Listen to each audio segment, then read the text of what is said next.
அனைவருக்கும் நமஸ்காரம். பாபாவும் நானும். ஓம் ஸ்ரீ நித்யானந்த குபேரசாயி நமகா.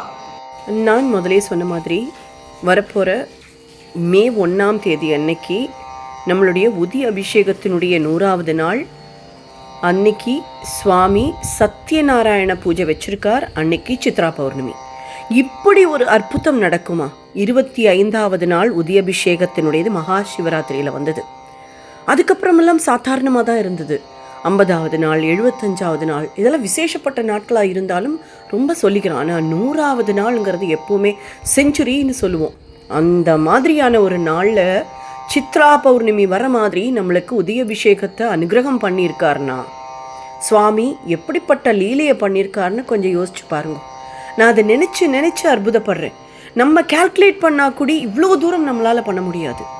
இவ்வளோ அருமையாக ஒரு விஷயத்தை நடத்திட முடியாது. நம்ம பஞ்சாங்கம் பார்க்குறோம், நாள் பார்க்குறோம், உரை பார்க்குறோம், எல்லாம் பார்த்தும் கூட நம்ம பண்ணுற நிறைய நல்ல விஷயங்கள் நெகட்டிவாக போயிருக்கு. எல்லாம் தானே பார்த்தோம், ஏன் இப்படி ஆச்சு அப்படின்னு கேட்குற ஜாதகக்காரையே நான் பார்த்துருக்கேன். எல்லாம் நன்னா தானே இருந்தது, அப்புறம் எப்படி இப்படி ஆச்சு அப்படின்னு கேட்குற பல தாய்மார்களையும் பார்த்துருக்கேன், தந்தைமார்களையும் பார்த்துருக்கேன்.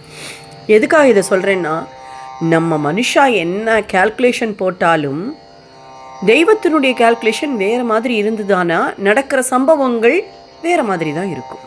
ஆனால் அதுவே சுவாமி நமக்கு அனுகிரகம் பண்ணிட்டார்னா அந்த விஷயம் நம்ம எதிர்பார்க்கறதுக்கும் மேலே அமைஞ்சிடுங்கிறதுக்கு இதெல்லாம் ஒரு சாட்சி. எத்தனை இடைஞ்சல்கள் வந்தாலும் அவருடைய அனுகிரகம் இருந்துன்னா தும்ம தட்டி காய போட்டுட்டு போயிடலாம் அப்படிங்கிற மாதிரி. நம்ம பண்ணுறதில்ல, அவர் அதை பண்ணுறார். நம்மளை போக வைக்கிறதுக்கு அவர் தட்டி காய போடுறார், அப்படி தான் சொல்லணும். இதில் நம்மளுடைய முயற்சி வேணா இருக்குமே ஒழிய அந்த திருவினையெல்லாம் சுவாமியை சேர்ந்த விஷயம். ஏன்னா அவர் அனுகிரகம் பண்ணி இத்தனை பேருக்கு நல்லது நடக்கணும்னு நினச்சிட்டாருன்னா அதுக்கு நம்மளை யூஸ் பண்ணிக்கிறார். அதுவே நம்மளுக்கு கிடைச்ச மிகப்பெரிய பாக்கியமாக தான் நான் நினைக்கிறேன். அண்ட் இந்த மாதிரியான ஒரு உதி அபிஷேகம், அதுவும் 100வது நாள், நீங்கள் யோசிச்சு பாருங்களேன். நடந்த ஒவ்வொரு சம்பவங்களும் எதனுடைய அடிப்படையில் நடந்திருக்குன்னு கொஞ்சம் யோசிச்சு பாருங்க. எனக்கே பிரமிப்பாக தான் இருக்குது. உங்களுக்கு முதல்ல சங்காபிஷேகம் நீங்கள் கேள்விப்பட்டிருப்பேன், சிவன் கோயில்களில் நடக்கும். ஆனால் ஒரு நாள் பண்ணுவா, ஒரு வாரம் பண்ணுவா. ஆனால் 48 நாள் நடந்திருக்கு, ரொம்ப சக்ஸஸ்ஃபுல்லாக நடந்தது. அதே மாதிரி உதி அபிஷேகமும் நீங்கள் பார்த்துருப்பேன் கண்டிப்பாக. ஒரு நாள் நடக்கும், இல்லை ஒரு வாரம், ஒரு உற்சவம்னு சொல்லி பண்ணுவா. 108 நாள் எங்கேயாவது நடந்திருக்கா? அதை நமக்கு சுவாமி அனுகிரகம் பண்ணியிருக்காருன்னா ஆரம்பிக்கும் போது நான் எப்படி தடுமாறினேன் தெரியுமா? ரொம்ப பயந்து போயிட்டேன். இவ்வளோ நாட்கள் நம்மளால் பண்ணிட முடியுமா? ஆனால் சுவாமி இப்படி சொல்கிறாரே அப்படின்னு சும்மா சர்வசாதாரணமாக பண்ணிட்டோம். நம்ம எங்கே பண்ணினோம், அவர் பண்ண வச்சார். இதுக்கு நடுவில் அது முடியலை இது முடியலைன்னு 1008 பிரச்சனை வந்தாலும் தூக்கி நிறுத்தி அதை பண்ண வச்சார் பாருங்க. அங்கே தான் சுவாமி நிற்கிறார். அதுதான் சுவாமியினுடைய அனுகிரகம். நம்ம நினச்சா சுவாமி ஒன்று நினச்சிடுத்து அப்படின்னு சொல்கிற மாதிரி இங்கே எதுவுமே இல்லை. ஏன்னா இங்கே நினைக்கிறதெல்லாம் சுவாமி தான் நினைக்கிறார். அவரை கேட்காம ஒரு விஷயத்தையும் பண்ணுறதில்லை. ஸோ இப்படிப்பட்ட ஒரு உதயாபிஷேகம் 100வது நாள், சித்ரா பௌர்ணமி, சத்யநாராயண பூஜை எல்லாம் ஒன்று சேர்ந்து வரதானா அது எவ்வளோ பெரிய விஷயம். அன்னைக்கு அவருடைய துவாரகமாயில் வச்சு நடக்கிறதுனா அப்புறம் அதுக்கு மேலே என்ன பேசுறதுக்கு இருக்குது இல்லையா? ஸோ அதனால் அன்னைக்கு கலந்துக்கணும்னு நினைக்கிறவாள்லாம் எங்கெங்கேருந்தோ வரேன்னெல்லாம் சொல்லியிருக்கா. சுவாமியினுடைய அனுகிரகம், அவர் தான் அதையும் நடத்தி வைக்க போகிறார். அவர் நினச்சா நடக்காத விஷயமும் இல்லை. அவர் நினைக்கணும், அவ்வளோதான். எல்லாமே சாத்தியம்தான். அப்படிப்பட்ட இடத்துக்கு எல்லாரையும் கூட்டிகிட்டு வர இருக்கார். உங்களாலேயும் முடியுமானா நீங்கள் ஆசைப்படுங்க போகிறோம், சுவாமி கூட்டின்னு வந்துடுவார். அதே மாதிரி நான் மற்றவாளுக்கு ஏதாவது செய்யணும்னா தாராளமாக இந்த வாய்ப்பை பயன்படுத்தி பண்ணுங்கோ. பூஜைக்கு ஏதாவது பண்ணணுமா தாராளமாக பண்ணுங்கோ. ஆனால் சத்யநாராயண பூஜைக்குன்னு சொல்லி சங்கல்ப தட்சணை 1 ரூபாய் கூட நம்ம வாங்கப்படாதுங்கிறது சுவாமியினுடைய உத்தரவு. அதனால் எல்லாமே நம்ம அதை எல்லாருக்காகவும் பண்ண போகிறோம். லோகா சமஸ்தா சுகினோ பவந்து, எல்லாருக்கும் பண்ண போகிறோம். எல்லாரும் நன்னா இருக்கணுங்கிறதுக்காக பண்ண போகிறோம். இனியும் வித்தவுட் டிலே கீழே தெரியற நம்பருக்கு காண்டாக்ட் பண்ணி பெயர், நட்சத்திரம் எல்லாம் கொடுத்துருங்கோ. சங்கல்பம் பண்ணிங்கோ. தட்சணை எதுவும் வேண்டிய அவசியம் கிடையாது. ஆனால் சுவாமிக்கு ஏதாவது நீங்கள் பண்ணணும்னு நினச்சா தாராளமாக பண்ணலாம். அதில் நான் தடை வருத்த மாட்டேன்.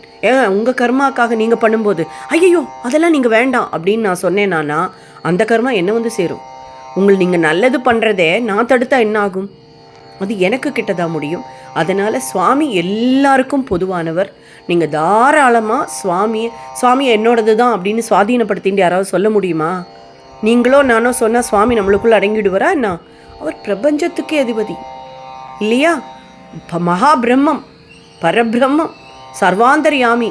அவர்கிட்ட போய் நீ எனக்குள்ளே மட்டும்தான் இருக்கணும், என்கிட்ட மாத்திரம்தான் இருக்கணும்னு சொன்னால் சின்ன புள்ளத்தனமாக இருக்கும். அதனால் எல்லாருக்கும் பொதுவான சுவாமிக்கு யார் என்ன பண்ணினாலும் I am very happy, we all be happy.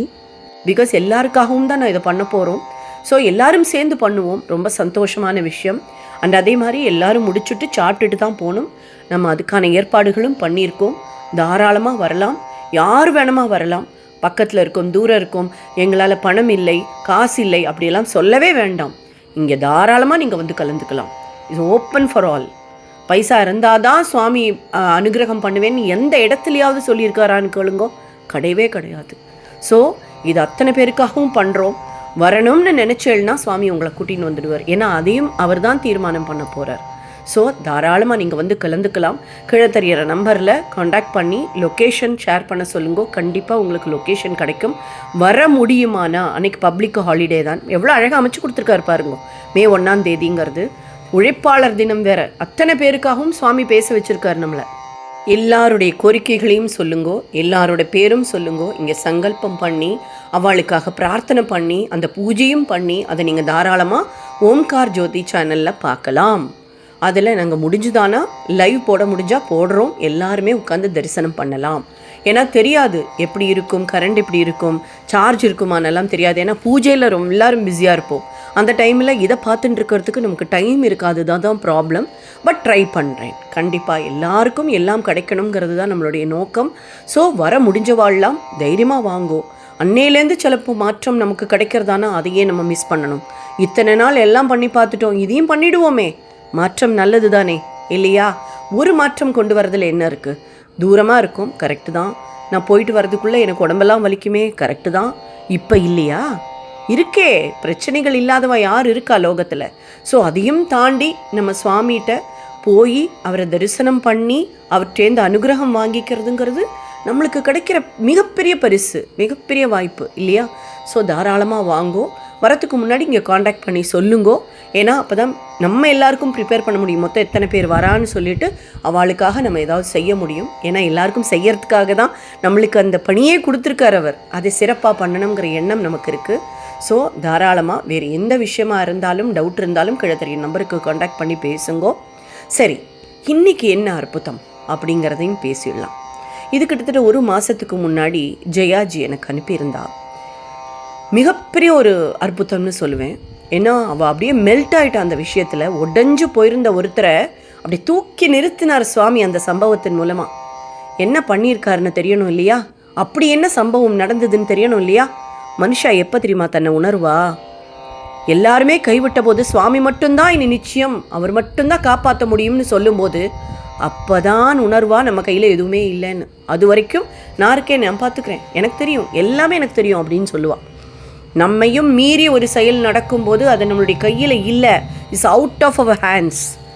We have to beg Baba, இல்லைனா we have to beg divine. அதோட பிளெஸ்ஸிங்ஸ் இருந்தால் தான் இஸ் பாசிபிள் அப்படின்னு வரும்போது தான் நம்மளை உணர்றோம். அந்த மாதிரியான ஒரு சந்தர்ப்பம் அவளுக்கு நடந்தபோது அவள் அதை எப்படி ஃபீல் பண்ணினா, அதை எப்படி எதிர்கொண்டா, அந்த ப்ராப்ளத்துலேருந்து அவள் எப்படி வெளியில் வந்தா அப்படிங்கிறதெல்லாம் ஜெயாஜியே பேசியிருக்கா. நீங்களே கேளுங்க. வணக்கம் ஜோதிமா, நான் ஜெயா பேசுகிறேன். என் ஹஸ்பண்ட் சுகர் பேஷண்ட் பார்த்துக்கோங்க. அவங்களுக்கு ஒரு 1 வீக் பேக் ரொம்ப யூரினரி இன்ஃபெக்ஷன் இருந்து யூரினே போக முடியாமல் ரொம்ப கஷ்டப்பட்டாங்க. அப்புறம் நைட்டு ஃபுல்லாக யூரின் போயிட்டே இருக்கும். இந்த மாதிரி மாற்றி மாற்றி இருந்ததுனால நாங்கள் ஒரு 2-3 நாள் டாக்டர்கிட்ட அலைஞ்சிட்டே இருந்தோம். அப்போ அவங்க என்ன சொன்னாங்கன்னா, ஒரு நாள் ரொம்ப கஷ்டப்பட்டுட்டாங்க நைட். அப்புறம் டியூப் போட்டு எடுத்தாங்க. அப்புறம் பிளட்டு ரொம்ப கஷ்டப்பட்டுட்டாங்க. அன்னைக்கு ஃபுல்லாக தூங்கவே முடியலை எங்களால். அப்புறம் என்னாச்சுன்னா, மறுநாள் நீங்கள் ஸ்கேன் பார்த்துருங்க எதுக்கும் அப்படின்னு சொன்னாங்க. அப்புறம் அவங்க ஸ்கேன் பார்த்துட்டு இருந்தப்போ நான் வெளியே ரூமில் வெயிட் பண்ணிகிட்டு இருந்தப்போ எனக்கு ரொம்ப அழுதேன். சாய்பாபா, எப்படியாவது என் ஹஸ்பண்ட்க்கு எந்த பிரச்சனையும் இருக்கக்கூடாது, நீங்கள் உங்கள் ஒருத்தங்களை தான் நான் மலை போல் நம்பி இருக்கேன் அப்படின்னு ரொம்ப அழுதேன். ஏன்னா டாக்டர் என்ன சொன்னாங்கன்னா, அந்த யூரினரி ட்ராக்கில் வந்து ஒரு வீக்கம் இருக்கிறாப்புல இருக்குது. அதனால மெடிக்கேஷனில் சரி வரலைன்னா லேசாக ஒரு ஆப்ரேஷன் மாதிரி பண்ணணுங்கிறாப்புல சொல்லியிருந்தாங்க. ஆப்ரேஷன் எதுவுமே இருக்கக்கூடாது சாயி, நான் உங்களை மட்டும்தான் நம்பியிருக்கேன், நீங்கள் தான் எனக்கு துணை இருக்கணும்னு நான் உங்ககிட்ட ரொம்ப அழுதேன். அப்புறம்தான் எனக்கு உடனே உங்கள் ஞாபகம்தான் வந்துச்சு. நான் வெளியில் வெயிட் பண்ணிகிட்ருக்கிறப்ப சச்சரிதம் புக்கு படிச்சுட்டே இருந்தேன், சாய்பாபா புக்கு. அப்புறம் நான் உங்களுக்கு உடனே கால் பண்ணேன். அப்புறம் நீங்கள் சொன்னீங்க, எனக்கு ரொம்ப ஆறுதலாக இருந்தீங்க. நீங்கள் வந்து 11 பேருக்கு உடனே நீங்கள் அன்னதானம் வாங்கி கொடுங்க, அந்த ஹாஸ்பிட்டலில் இருக்கிற யாருக்குனாலும் பரவாயில்ல, கஷ்டப்பட்டவங்களுக்கு, அங்கே ஒர்க் பண்ணிகிட்ருக்கிறவங்களுக்கு, ஸ்வீப்பர்ஸ் யாருக்காவது வாங்கி கொடுங்கன்னு சொன்னீங்க. நான் உடனே நான் அதுக்கு அரேஞ்ச் பண்ணி உடனே நான் வாங்கி கொடுத்தேன். அப்புறம் ஸ்கேன் எடுத்துகிட்டு வந்துட்டோம். மறுபடியுமே மறுநாள் ஈவினிங் டாக்டர் சொன்னாங்க, இந்த ஸ்கேனில் அவ்வளோவா எதுவும் தெரியல, அதனால் நீங்கள் வேறு இடத்துல ஸ்கேன் எடுக்கணும், அதுக்கு எழுதி கொடுத்தாங்க. அது மறுநாள் தான் ரிப்போர்ட் வரும்னு வேற சொல்லிட்டாங்க. 2 நாள் நாங்கள் பட்ட கஷ்டத்துக்கு அளவே கிடையாது. அவர் ஒருத்தர் தான் துணைன்னு அவர் பாதத்திலே நான் சரணாகதியாக இருந்தேன். அப்புறமா நாங்கள் வந்து மறுநாள் எங்களுக்கு ரிப்போர்ட் வந்துருச்சு. தேங்க் காட், எதுவுமே இல்லை. அவங்களுக்கு வந்து யூரினரி இன்ஃபெக்ஷன் தான், லேசான வீக்கம் தான், அது டேப்லெட்லேயே சரி பண்ணிடலான்னு சொன்னாங்க. இது பண்ணது கண்டிப்பாக சாய் தான், எனக்கு நல்லா தெரியும். அவர் இல்லைன்னா இன்றைக்கி நான் வந்து நிம்மதியாக இப்படி பேசியிருக்கவே முடியாது. அவர் தான் இவ்வளோ பெரிய அற்புதத்தை பண்ணியிருக்காரு, எனக்கு நல்லா தெரியும். நாங்கள் வந்து ஹாஸ்பிட்டலில் ரிப்போர்ட் வாங்கிட்டு ரொம்ப ஹாப்பியாக நான் உடனே உங்களுக்கு கால் பண்ணி தேங்க் பண்ணேன். அதனால தான் எப்படியாவது இதை வந்து நான் வாய்ஸ் மெசேஜ் பண்ணணும்னு நினச்சேன். அதுக்கப்புறம் வந்து நானும் என் ஹஸ்பண்டும் டாக்டர்கிட்ட ரிப்போர்ட் வாங்கிட்டு வெளியே வந்தோம். ரொம்ப ஹாப்பியாக உங்ககிட்ட பேசிட்டு அப்புறம் என் குழந்தைங்கிட்டெல்லாம் பேசினதுக்கப்புறம் வெளியில் வாரோம். நான் இது வரைக்கும் அந்த எதிர்த்தாப்பில் அந்த வீட்டை நான் பார்த்ததே கிடையாது. அந்த வீட்டில் அவ்வளோ பெரிய சாய்பாபா படம், நல்ல கால் மேலே கால் போட்டு அவ்வளோ கம்பீரமாக உட்காந்துருக்குறாரு. நாங்கள் எப்பயுமே அதை பார்க்க முடியாது. ஏன்னா கேன்டீன் வந்து ஏதோ அந்த கேட்டு ஏதோ ஒர்க் நடந்துட்டு இருந்துச்சு, அதனால் கொஞ்சம் தள்ளி சுற்றி போக வேண்டியது இருந்துச்சு. கரெக்டாக அதுக்காகவே எங்களை அந்த ஒர்க் நடந்தாப்புல வச்சாப்புல தெரிஞ்சிச்சு. நாங்கள் அப்படி சுற்றி வந்தப்போ பார்த்தோன்னா பெரிய சாய்பாபா படம். என் ஹஸ்பண்ட் பாரு இவ்வளோ பெரிய படம் இங்கே இருக்குது அப்படின்னு சொல்லிட்டு நாங்கள் அவர் மனசார கும்பிட்டோம். எல்லாமே சாய்பாபாவோட அற்புதம் தான். தேங்க்யூ ஜோதிமா, நீங்கள் எனக்கு ரொம்ப ஹெல்ப் பண்ணியிருக்கீங்க. I am so grateful to you. Om Sairam. Om சாய்ராம்மா, நீங்கள் எப்பவும் நல்லா இருப்பள், சகல சௌபாகியத்தோட, சந்தோஷமாக, ஆரோக்கியத்தோட, குடும்பத்தோட நிம்மதியாக இருப்பள். கவலையப்படாங்கோ. ஏன்னா சுவாமி அது வரைக்கும் உங்களுக்கு தென்படலை. காப்பாற்றி முடித்ததுக்கப்புறம் நான் எங்கேயும் போகல, இங்கேயே தான் இருக்கேன், உனக்கானது நானே தான் செஞ்சேன் அப்படின்னு சொல்லி சாட்சி சொல்லியிருக்கார் பாருங்கோ. உங்களுடைய பக்தி தான் கிரேட்ஃபுல். அதில் நீங்கள் நிற்கிறள், அதனால தான் அது நடந்தது. உங்களுடைய நம்பிக்கையினால் மாத்திரம்தான் இது நடந்தது. என்ன ஜெயாஜி சொன்னதெல்லாம் நீங்கள் கேட்டல, நிஜமாகவே மெஸ்மரைஸ் ஆகிருப்போம்ல. ஒரு மாதிரி நம்மளும் அந்த சிச்சுவேஷனுக்கு போய் அப்பாடா அப்படின்னு ஆசுவாசப்பட்ட மாதிரியான ஒரு உணர்வு ஏற்பட்டது இல்லையா? அதான் மனுஷாலா பார்த்தோமானா அவளோட இமோஷன்ஸ் எல்லாம் நம்மளையும் கண்டிப்பாக தாக்கும். என்னைக்கு நமக்குன்னு நினைக்கிறோமோ அன்றைக்கி மற்றவாளோட கஷ்டம் பெருசாக தெரியாது. ஆனால் மற்றவாளுக்கு செய்யணும்னு தொடங்கினோமானா நமக்காக செய்கிறதுக்கு ஆயிரம் பேர் வருவா. சுவாமி அந்த நேரத்தில் காமிச்சு கொடுப்பார். நம்ம கஷ்ட காலத்தில் கூட நிற்கிறா பாருங்கோ, அதுதான் சரியான நட்பாக இருக்கும், அதுதான் சரியான உறவாக இருக்கும். புரியறது இல்லையா? கஷ்டம் வரும்போது நமக்கு ஒரு பாடம் கிடைக்கும் பாருங்கோ, அதுக்கு வேறு எதுவுமே ஈடுநிலை. உங்களுக்கு கண்டிப்பாக உங்கள் கண்ணு முன்னாடி எல்லாமே வெட்ட வெளிச்சமாக தெரியும்.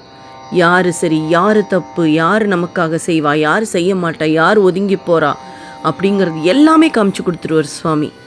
சுவாமி மாத்திரம் கூட இருந்தான் வைங்கோ, ஆயிரம் பேர் படையை திரண்டு வந்து நமக்காக நிற்கும், நமக்காக செய்யும். அது போராதா? நல்லதை மாத்திரமே செய்வோம், நல்லதை மாத்திரமே நினைப்போம், நல்லதே நடக்கும். எப்பவும் சுவாமி மேலே வச்சிருக்கிற நம்பிக்கையை உறுதிப்படுத்துங்கோ. நித்தம் நித்தம் அவருடைய நாமஸ்மரணா பண்ணுங்கோ.